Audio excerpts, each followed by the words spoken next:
JavaScript est un langage de programmation utilisé par plus de 98% des sites web sur Internet. 98. Son usage varie de la création d'animations, de simples applications, à la création d'applications et de jeux peu complexes comme Facebook, Netflix, Discord, etc. Avant de pouvoir réaliser ces applications ambitieuses, tous ces développeurs ont dû d'abord apprendre la base, les fondamentaux de JavaScript. Et dans cette vidéo, si vous la regardez jusqu'à la fin, vous allez apprendre ces mêmes fondamentaux-là et être capable d'écrire vos propres programmes en JavaScript. Ne perdons pas plus de temps, let's get started. Bonjour et bienvenue sur la chaîne SMF Coder. Ici, je crée du contenu pour vous aider à devenir des meilleurs développeurs, juste vous aider à débuter en programmation, comme cette formation qu'on commence en JavaScript. Dans cette formation, mon but est de vous apprendre les fondamentaux du JavaScript, mais aussi de vous exalter à vouloir créer et apprendre plus sur cette technologie-ci. Ok, ce que vous voyez à l'écran est un exemple de ce que vous pouvez créer en utilisant une combinaison de CSS, JavaScript et d'autres technologies que je sais pas. Je vois des animations 3D là et c'est vraiment incroyable. Entre nous, je sais pas comment est-ce que je m'y prends pour créer ça. J'ai jamais essayé de créer des animations aussi complexes, mais c'est un exemple de ce que vous pouvez créer en utilisant JavaScript. Là, c'est juste une petite introduction de ce que vous pouvez créer en utilisant Vanilla JavaScript, comme on l'appelle, donc JavaScript tout simple. Et certes, vous pouvez pas encore créer ces animations très avancées avec JavaScript, mais ce que vous pouvez faire déjà, et que vous pouvez faire sur n'importe quel site web que vous ferez dans le futur, un simple JavaScript que je vais vous montrer. On va commencer par appuyer F12. Dans votre navigateur, ça va ouvrir cette console. Ça c'est un endroit où vous allez aller beaucoup lorsque vous allez développer en JavaScript, mais développer pour du web en général. Vous regardez vos erreurs, vos différents statuts dans cette console-ci. Et ce qu'on va exécuter rapidement là, c'est tester un composant. On va cliquer sur notre petite flèche-ci. Ensuite, sélectionner cet élément dans notre page HTML. Ça va affecter cet élément-ci à une variable. Une variable, c'est un espace mémoire, c'est un élément qu'on identifie à une valeur. Donc, par exemple, je peux prendre une variable qui est appelée couleur, où je vais garder les couleurs de ma voiture, la couleur de mon t-shirt. Donc, lorsque je clique sur cette flèche et je sélectionne un élément dans ma page HTML, n'importe lequel, c'est que le navigateur crée un $0, ce sera le nom de la variable, où il affecte cet élément que je viens de sélectionner. Maintenant qu'on a cet élément dans notre variable, donc on a une référence à lui. Ce qu'on peut faire donc c'est prendre cette valeur là et affecter des valeurs. Mais on ne peut pas faire ça tout de suite, vous ne savez pas vraiment quelles sont les différentes propriétés de cette variable, de cet élément. Donc ce qu'on va faire juste c'est prendre le $0, notre variable, point inner text, qui est le texte interne de notre élément, et on va l'affecter une valeur. Alors cette valeur-ci, vous voyez que directement lorsqu'on le fait, c'est exécuter notre code de JavaScript et ça affecte le reflet directement à notre page. Vous voyez que on vient d'aller sur un site web qui ne nous appartient pas et on vient de changer un élément. On l'utilise dans notre navigateur, donc la partie cliente, donc ce changement qu'on vient de faire ici n'est affecté que dans notre navigateur. C'est-à-dire lorsqu'on va réactualiser la page, ça va revenir comme avant et notre changement ne sera pas affecté sur les sites web d'autres personnes. Sinon, ce sera trop facile que n'importe qui met son site web sur Internet et n'importe qui peut aller le changer. Je vous conseille d'être familier avec le HTML et le CSS pour pouvoir suivre cette formation à bon usage, parce qu'on va aller dans des notions assez avancées. Si vous ne connaissez pas ça, vous pouvez quand même suivre, mais je recommande vraiment d'apprendre du HTML avant, au minimum. Ok, si vous avez un éditeur de texte, le mien c'est Visual Studio Code, vous pouvez le télécharger ou bien télécharger Notepad++, Sublime Text. C'est pas vraiment important lequel vous utilisez. Ce qu'on va faire, c'est créer des fichiers. On va créer notre fichier HTML. Je vais l'appeler index.html. Une fois que ça est fait, on va créer notre HTML de base. Donc, je vais faire un doctype HTML pour dire que le document, c'est un HTML5. Après, je vais mettre la balise HTML, la balise head, et on crée notre balise body juste après.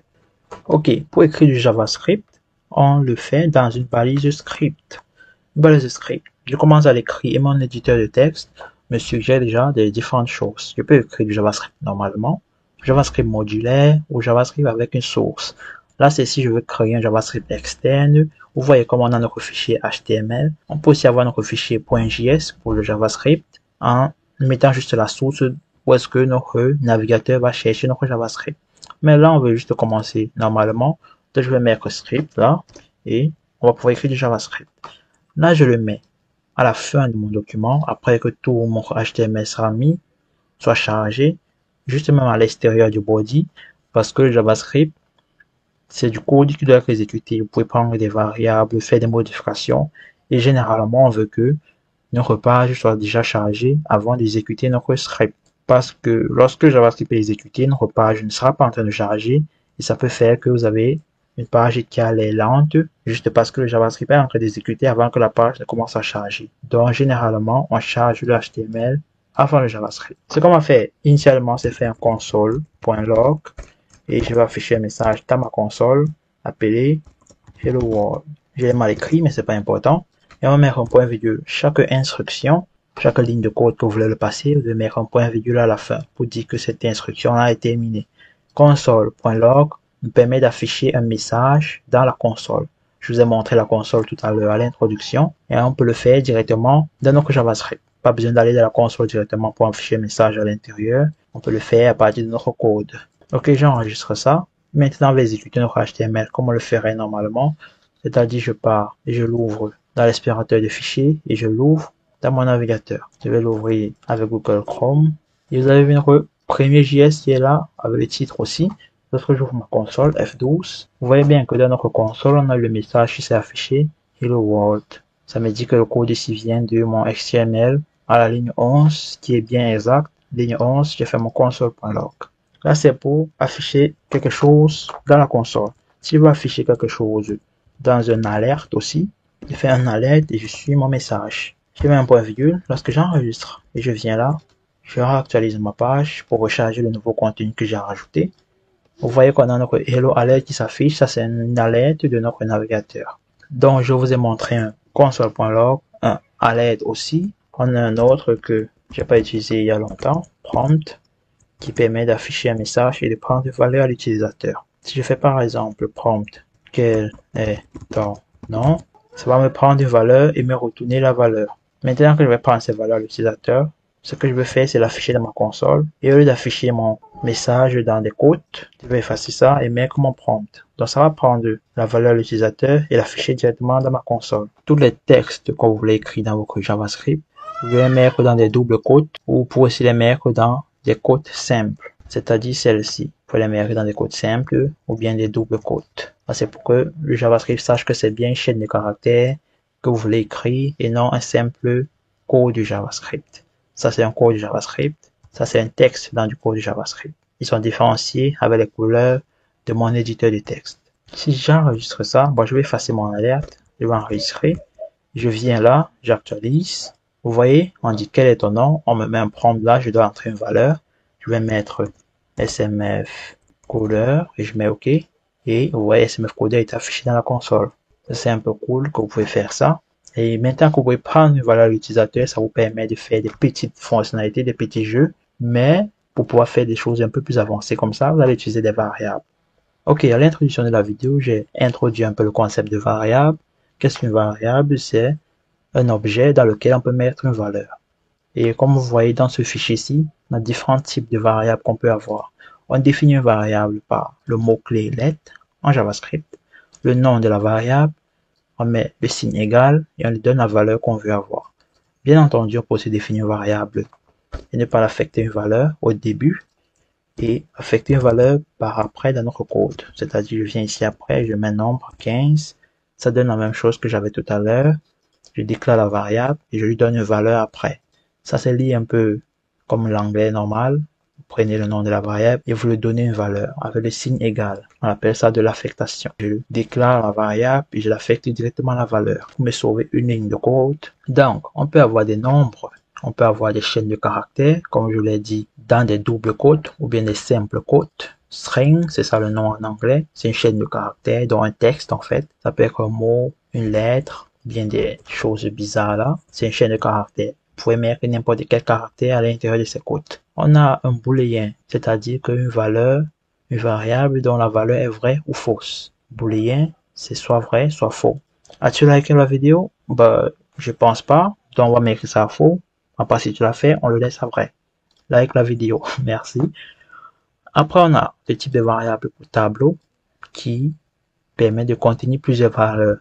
Là, je viens de déclarer un tableau vide. J'oublie pas mon point virgule. Ça, c'est la fin de cette instruction-ci.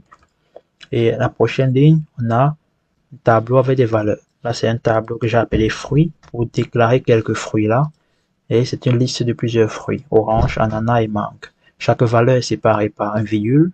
Et on peut aussi avoir des tableaux composés qui ne contiennent pas juste des éléments de la même valeur. Comme par exemple ce tableau-ci que j'ai appelé personne, où mon premier, c'est le nom de la personne. La deuxième valeur, c'est son âge. La troisième, c'est la ville dans laquelle il vit et le pays après. Là, c'est un peu une manière bizarre de la faire. On va corriger ça tout à l'heure lorsqu'on va aller sur les objets. Mais pour le moment, vous avez vu comment on peut déclarer des valeurs ou des variables dans une valeur.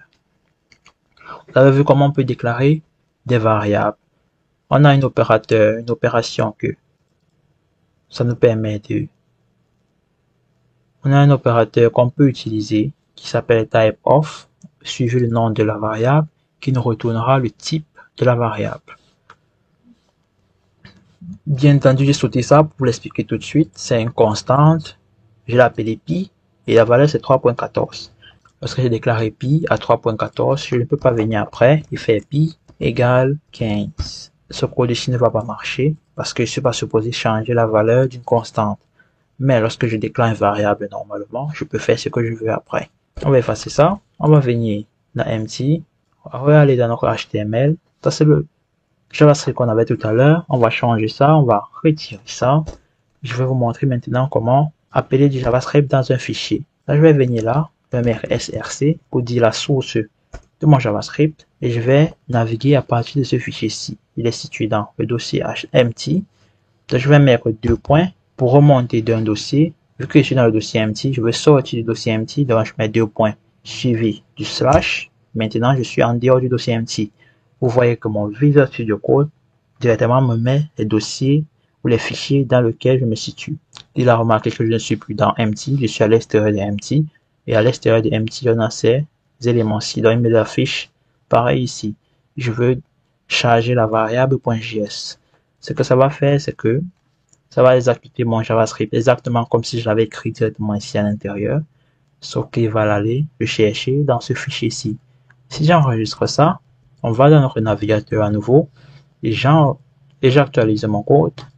Vous voyez la seule chose qu'on a dans notre console, c'est number qui est le type of que j'ai fait tout à l'heure dans mon variable .js. Donc dans la console, j'affiche le type de nombre, mais je peux aussi faire un console log. Et jusqu'à présent, ce qu'on faisait, c'est juste d'afficher un élément dans notre console. On peut mettre plusieurs, donc je vais mettre nombre, string, as-tu liké la vidéo.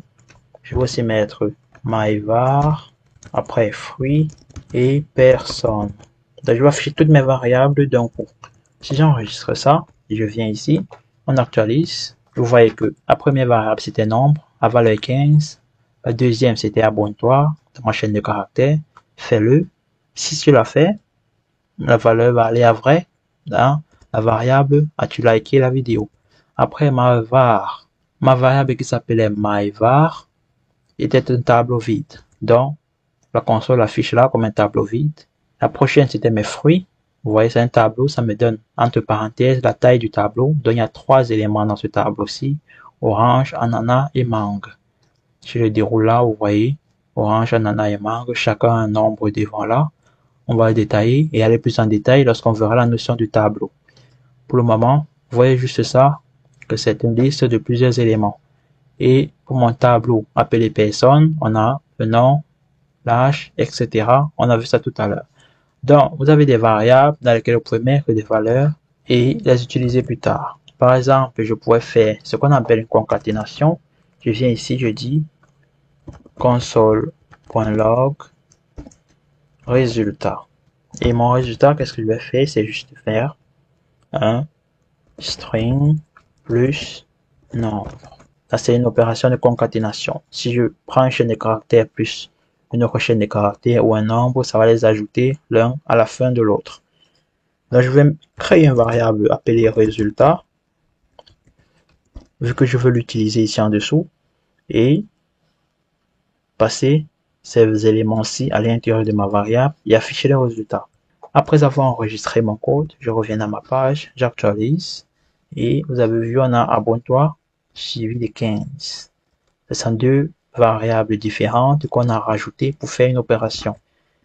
On peut faire des mathématiques avec nombre 1, nombre 2, mettre un 155.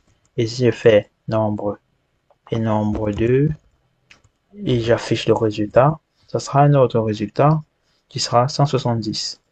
Ça, c'est l'ajout de 155 en 15. Donc, avec des variables, vous pouvez mettre de différentes valeurs pour pouvoir les utiliser plus tard dans différentes opérations. Là, on a juste touché la surface. On va pouvoir les voir, les utiliser de manière plus concrète dans des vrais exemples. Là, vous connaissez la notion de variable, comment les déclarer, comment les utiliser et comment faire des opérations basiques avec. Addition, multiplication, soustraction, division, etc. Maintenant, on va passer à la notion d'objet en JavaScript. Donc, dans mon dossier objet, un objet, c'est un élément, c'est une variable aussi, oui, qui contient des propriétés et des méthodes. Si je reviens à variable.js, vous voyez ici on a console.log. Si je reviens à variable.js, vous voyez que on avait une variable personne qu'on a déclarée, à laquelle on passait des différentes valeurs, son nom, son âge, sa ville et son pays. Mais là, c'est vraiment difficile à lire, vu qu'on ne sait pas quelle valeur est quelle. Par exemple, si je viens là, je retire, je le mets plutôt ici, je mets une virgule, et je retire ça. Vous voyez, on sait plus vraiment quel est l'ordre, qu'est-ce qui est quoi. Montréal peut être le nom de quelqu'un aussi, ou Jean peut être le nom d'une ville, je n'en sais rien. Donc là, c'est juste une liste de valeurs. C'est vraiment pas idéal pour ce genre d'opération-ci. Par exemple, pour le fruit, par contre, là, c'est bon. On a un tableau qui contient juste des noms de fruits. C'est normal. Pour une personne, on va utiliser plutôt un objet. Donc, si on revient à objet, vous voyez que j'ai déclaré ma personne et je mets entre accolades, comme ça qu'on appelle ce symbole, un name, un âge, un city, un country. Je les appelle en anglais. Je vais changer ça directement tout de suite en français pour que ce soit plus compréhensible pour tous. Donc, vous déclarez des propriétés et vous ajoutez des valeurs à ces propriétés. Une personne ou un objet, c'est un composant de plusieurs variables, donc plusieurs valeurs, des propriétés et plusieurs méthodes aussi. Ne compliquons pas les choses. Revenons à ceci. Si on ajuste ça et j'enregistre et je viens là, enfin console.log, ma personne, j'enregistre ça. Là, on retourne ici et je vais venir charger plutôt mon objet dans mon JavaScript. Donc là, on ne traite plus avec le fichier JavaScript variable, on traite avec le fichier objet. Lorsque je reviens dans mon navigateur et j'actualise, vous voyez qu'on est en train d'afficher l'objet qu'on a bien déclaré. Cet objet est caractérisé par son nom qui est Jean, l'âge, 20, pays, Canada, ville, Montréal. Là, c'est beaucoup plus lisible, beaucoup plus utilisable de faire ça parce qu'on sait que cette personne a un nom, un pays, une ville. Donc, on peut aller chercher les valeurs de ces différents éléments. Vous voyez bien, c'est le type objet. Et l'avantage lorsqu'on a ça maintenant, c'est qu'on peut plus tard vouloir dire bonjour. Donc, on va prendre la propriété nom de la personne et l'afficher ensuite de bonjour. Donc, ce sera bonjour suivi de, dans notre cas, Jean. On va faire notre concaténation après ça. On peut en faire autant qu'on veut. Et je vais dire, OK. Donc là, on vient de faire un console.log beaucoup plus complexe. On dit bonjour suivi du nom. Vous vivez à ville, virgule, pays et vous avez âge, année. Si j'enregistre ça, on revient, on actualise. Vous voyez qu'on a bonjour Jean, vous vivez à Montréal, Canada et vous avez 20 ans. On a toutes ces informations ici et si je viens juste ici, je change le nom à Marc, j'enregistre, j'actualise mon code et le message est différent. Pourtant, je n'ai pas eu à changer le message. J'ai juste à changer la valeur de la propriété de ma personne. C'est comme ça que lorsque vous vous connectez à votre Facebook, vous avez votre message de bienvenue, vous avez votre nom d'utilisateur qui sera différent de notre utilisateur parce qu'on a bien un objet qui vous représente, qui a votre nom, qui a votre ville, qui a votre année de naissance, etc. Donc, ça, toutes ces informations-ci. Bien sûr, c'est beaucoup plus complexe que ce que je viens de vous dire là, mais on va aller sur cette base-là, juste pour que vous compreniez le concept. Tout à l'heure, j'avais cette fonction-ci, est majeure. Mais avant de vous l'expliquer, je vais vous expliquer le concept de fonction. On va aller dans mon fichier fonction tout de suite avant de revenir ici. OK, qu'est-ce qu'une fonction?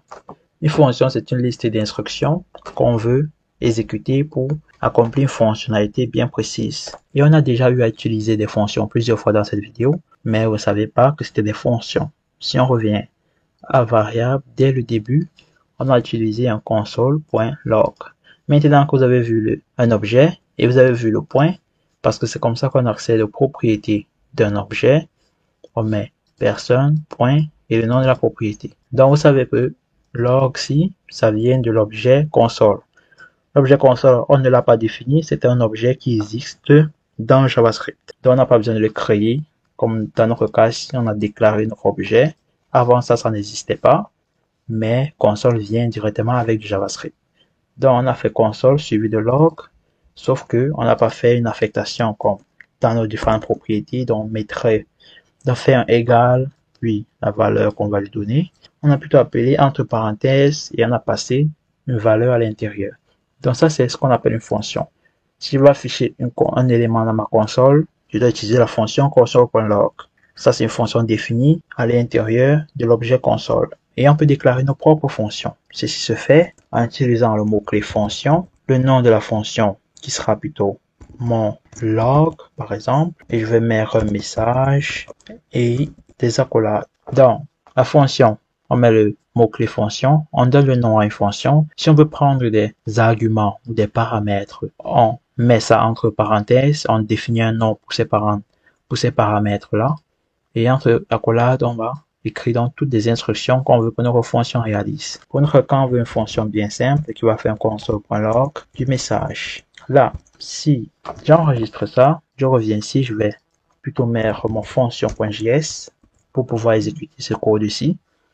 Ce qu'on va pouvoir faire, c'est appeler cette fonction après, faire mon log et mettre mon message. Donc, j'enregistre ça et je viens dans mon navigateur, j'actualise. Vous voyez, on a un console log qui a été exécuté et on a appelé notre propre fonction. Donc, lorsque vous avez une liste d'instructions compliquées que vous voulez faire, vous pouvez les mettre dans une seule fonction et l'appeler plusieurs fois autant que vous voulez. Par exemple, je pourrais faire une fonction un peu plus mathématique, petit ptre, périmètre. Pour calculer le périmètre d'un rectangle, j'ai besoin de deux côtés, la longueur et la largeur. Donc, ce que je vais faire, c'est faire let résultat et faire longueur plus largeur et le tout fois 2. Je crois que c'était ça la formule. Ça fait tellement longtemps que j'ai pas fait ça. Mais si j'ai tort, mettez-le en commentaire. Et là, on va faire un retour du résultat. Retour, c'est un mot-clé qu'on peut utiliser à l'intérieur d'une fonction pour retourner une valeur. Donc, si je viens ici, je dis peut-être que le périmètre de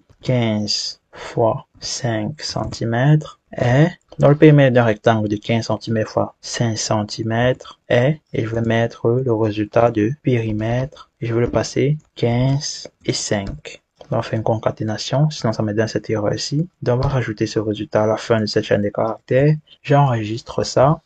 Je viens là, j'actualise. On a le périmètre de 15 fois 5 est bien 40. Vous pouvez faire des choses beaucoup plus compliquées que ça, mais là, c'est juste un exemple. Donc, à l'intérieur de ce code ici, je peux faire tellement de choses. Je pourrais même venir ici et faire le console log en même temps de mon résultat.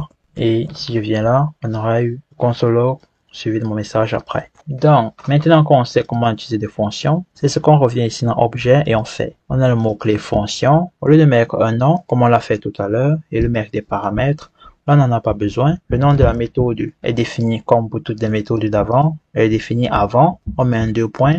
Juste que là, on va l'affecter une fonction. On appelle cette fonction, ce type de fonction sans nom, des fonctions anonymes. Donc, cette fonction n'a pas de nom jusqu'à ce qu'on l'affecte à notre méthode ici. Là, elle a un nom. Et notre fonction, qu'est-ce qu'elle fait? Tout ce qu'elle va faire, c'est retourner 10.age supérieur ou égal à 19. Ça, c'est notre opérateur. Au lieu de l'opérateur égal qu'on avait tout à l'heure, si on veut vérifier si la personne a l'âge de 19, on pourrait faire ça. Mais si on veut savoir si la personne est plus âgée que 19 ans,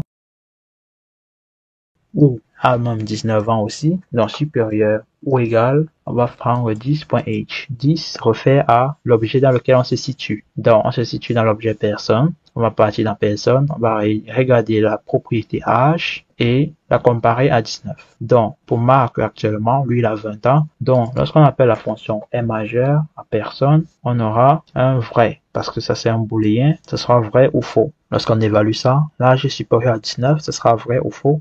Pour tester ça, je vais venir à la fin de notre chaîne de caractères compliqués il va dire vous êtes majeur et mettre la valeur de ça. Personne point est majeur. Et vu que ça c'est une fonction, pour l'appeler, comme toute fonction qu'on a fait tout à l'heure, on doit passer des parenthèses. Donc je mets les parenthèses, sauf que là notre méthode n'a pas besoin de paramètres, donc on ne met rien à l'intérieur. J'enregistre ça. Bien sûr, objet n'est plus lié dans mon JavaScript. Bien sûr, le JavaScript objet n'est plus lié dans mon HTML. Donc, je reviens ici. Je mets objet. On revient là. J'actualise. Et là, on a bien notre bonjour Marc. Vous vivez à Montréal, Canada. Vous avez 20 ans.